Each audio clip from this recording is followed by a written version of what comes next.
세 번째 대화. 하나님의 임재를 구하는 심령이 되십시오. 믿음의 길.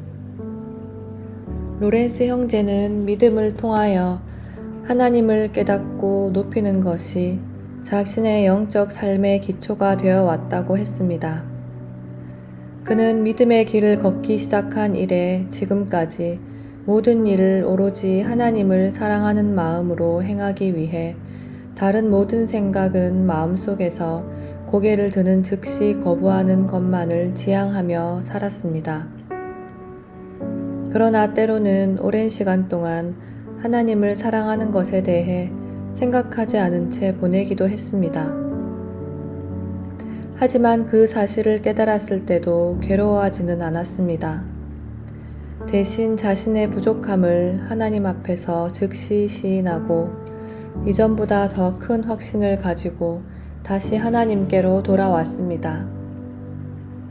그는 하나님을 잊고 살았던 자신이 초라하고 비참하게 느껴질수록 더욱더 확고하고 강한 믿음을 가지고 하나님께 나아가 하나님 앞으로 다시 돌아왔다고 말했습니다.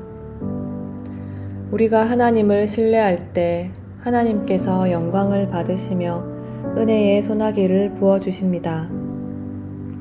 그는 하나님이 인간을 기만하는 것은 불가능한 일이며 또한 하나님께 온전히 자신을 맡기고 하나님을 위해 모든 것을 견디기로 결단한 영혼이 오래 고통을 받도록 내버려 두는 것 역시 하나님께 불가능한 일이라고 말했습니다.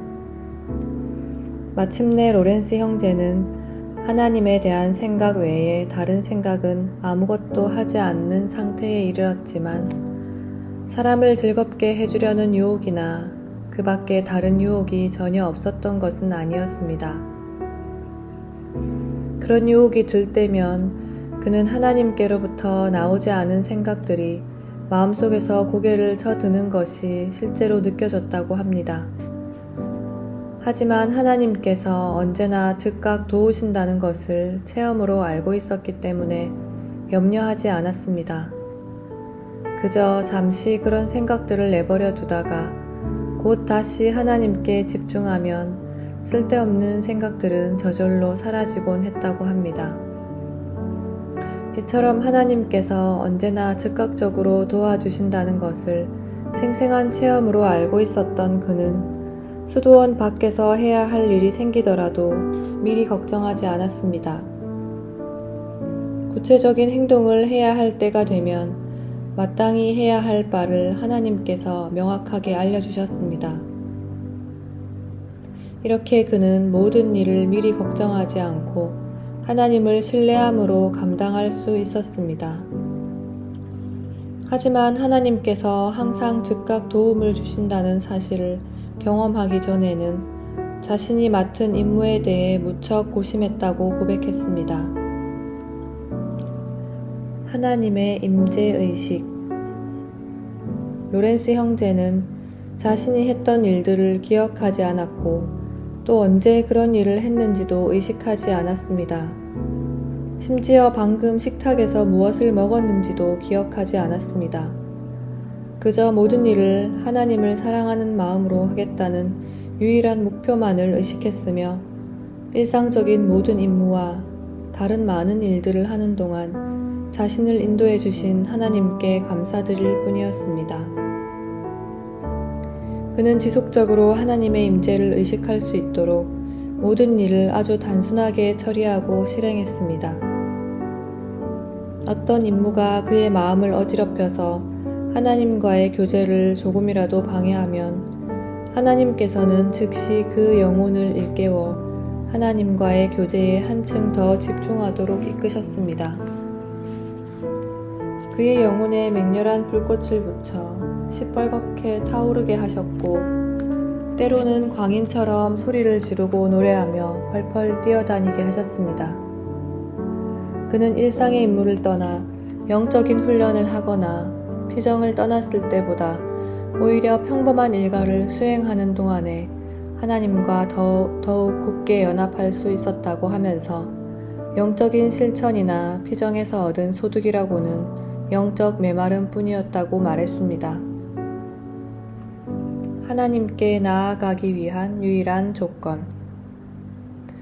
그는 나이를 먹고 육체적, 정신적으로 쇠약해지면 그동안 쭉 지녀왔던 하나님의 임재를 의식하는 힘을 잃게 되지 않을까 적이 염려하였습니다. 이것이 그에게 최악의 두려움이었습니다. 하지만 선하신 하나님께서는 그를 결단코 버리지 않으리라. 그리고 그에게 허락하는 어떤 병이나 고통도 견뎌낼 힘을 주시리라 확실히 보증하셨다고 합니다. 그는 이렇게 확증을 받고 나니 무엇 하나 염려할 것이 없었고 자신의 영혼에 대해 다른 누구와 상의할 필요도 느끼지 않았으며 오히려 다른 사람들과 의논하려 했을 때 혼란만 가중되었다고 합니다. 그는 하나님을 사랑하기 위해서라면 자신을 까맣게 잊어도 좋고 죽어 없어져도 좋다고 생각했습니다. 그래서 아무것도 불안해하거나 두려워할 것이 없었습니다. 그는 모든 것을 하나님께 온전히 맡기는 것만이 가장 안전한 길이자 언제나 우리의 앞길을 비춰줄 빛을 얻는 유일한 길이라고 말했습니다. 로렌스 형제는 처음 믿음의 삶을 시작했을 때는 자기를 부인하기 위해 모든 노력을 경주해야 하지만 그 시기가 지나면 이루 형언할 수 없는 만족이 찾아온다고 말했습니다. 또 어려움에 봉착했을 때는 재빨리 예수 그리스도께 달려가 은혜를 구하기만 하면 되며 주께서 은혜를 허락하시면 그 모든 역경을 감당하기가 수월해질 것이라고 했습니다. 그는 그리스도인의 모든 행위의 목적이자 목표인 하나님을 향한 사랑을 망각한 채 외적인 행위에만 만족하려는 사람들이 실로 많다고 하면서 그런 행위의 열매가 그 사실을 입증하고 있으며 믿는 사람들 사이에서 영적인 덕행을 찾아보기 힘든 까닭도 그 때문이라고 덧붙였습니다.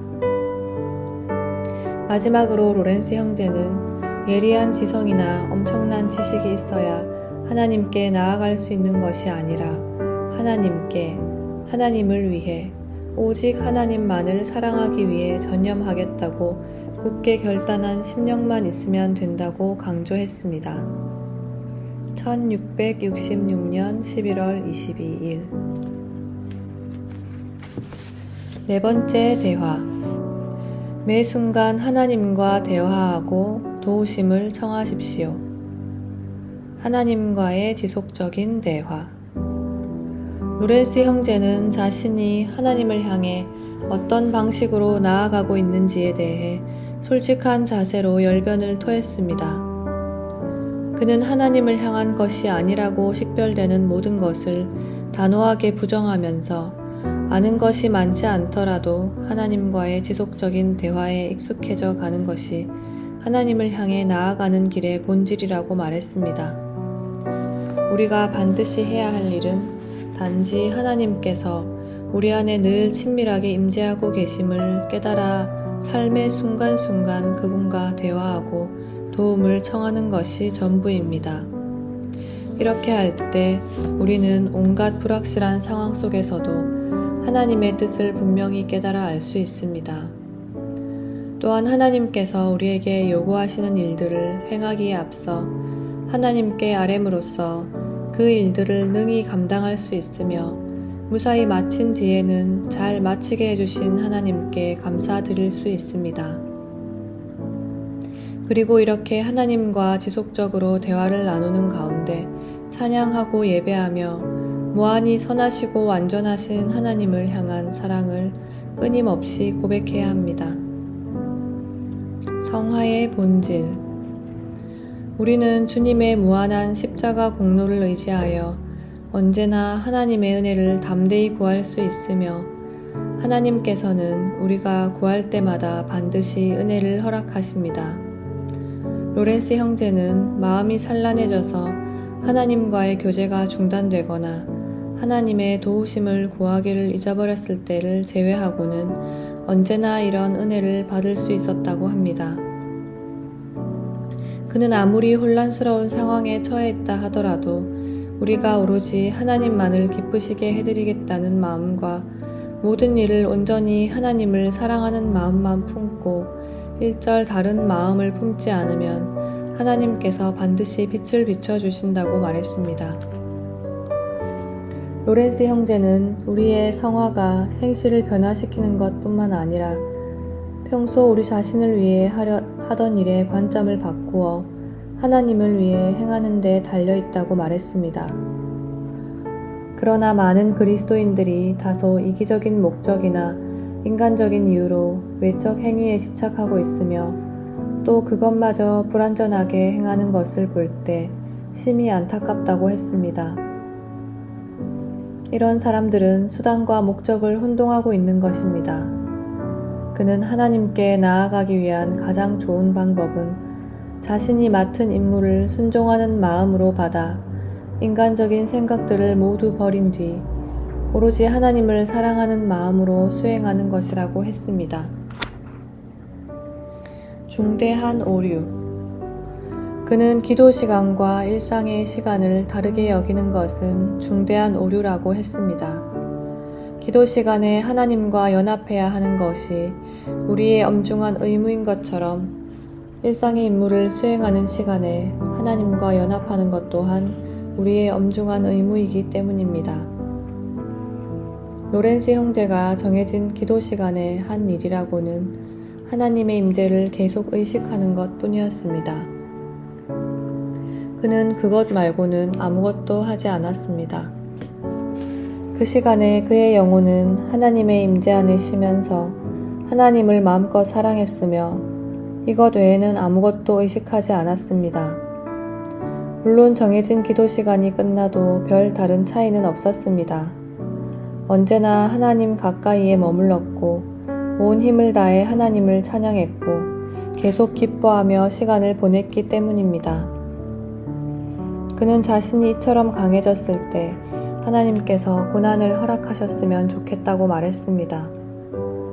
그는 우리가 단호한 태도로 하나님을 신뢰하며 전폭적으로 하나님께 맡기기만 하면 하나님께서는 결단코 우리를 실망시키지 않을 것이라고 말했습니다.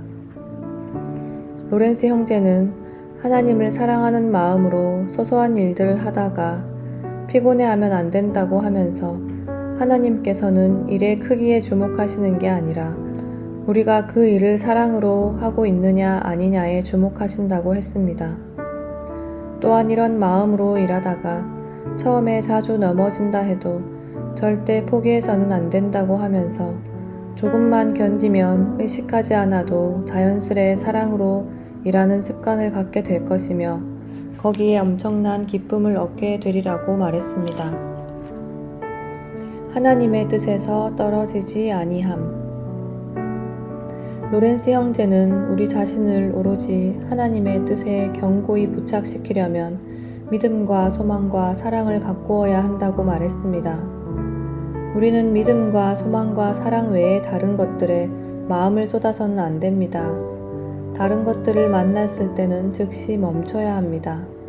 그리고 마치 건널목 앞에 당도한 것처럼 잠시 숨을 고른 뒤 최대한 빨리 통과해야 합니다. 그래야만 믿음, 소망, 사랑을 통해 우리의 유일한 한 가지 목표에 집중할 수 있습니다. 그는 믿는 사람에게는 모든 것이 가능하며 소망하는 사람에게는 그보다 더 많은 것이 가능하고 사랑하는 사람에게는 그보다 더 많은 것이 가능하다고 말하며 이 세 덕목을 실천하며 인내하는 사람에게는 이 모든 것보다 더 많은 것이 가능하다고 했습니다. 그는 우리의 목표가 하나님을 가장 완벽하게 예배하는 사람이 되는 것이라고 하면서 그것이야말로 이 생에서뿐 아니라 영원에 이르기까지 지속하기를 소망하는 목표이자 모든 인간이 이룰 수 있는 목표라고 했습니다. 우리는 영적 삶을 살기 시작할 때 우리가 어떤 사람인지 깊이 생각해야 합니다. 그러면 우리가 모든 조롱과 업신여김을 받아 마땅한 사람이며 그리스도인이라는 이름을 얻기에 심히 합당하지 못한 사람이라는 사실을 알게 될 것입니다. 우리는 우리를 괴롭히고 신체적, 정신적 건강과 기분과 내적 외적 성향을 요동하게 만드는 모든 종류의 비참함과 재난과 고난에 예속되어 있는 사람입니다. 요컨대 하나님께서 수없는 내적 외적 역경과 수고를 통해 낮아지게 만들기 원하시는 인간임을 깨닫게 되는 것입니다. 그렇다면 이 사실을 알게 된 우리가 이웃들이 우리에게 고난을 주고 반대하고 핍박하고 시험한다고 놀라서야 되겠습니까? 오히려 그것을 우리 영혼의 유익으로 여겨 굴복하고 감내하며 계속 낮아지는 것이 하나님을 기쁘시게 하는 일이라면 응당 그렇게 해야 하지 않겠습니까? 마지막으로 로렌스 형제는 온전함에 이르기를 열망하는 영혼일수록 하나님의 은혜를 더욱 의지해야 한다고 말했습니다. 1667년 11월 25일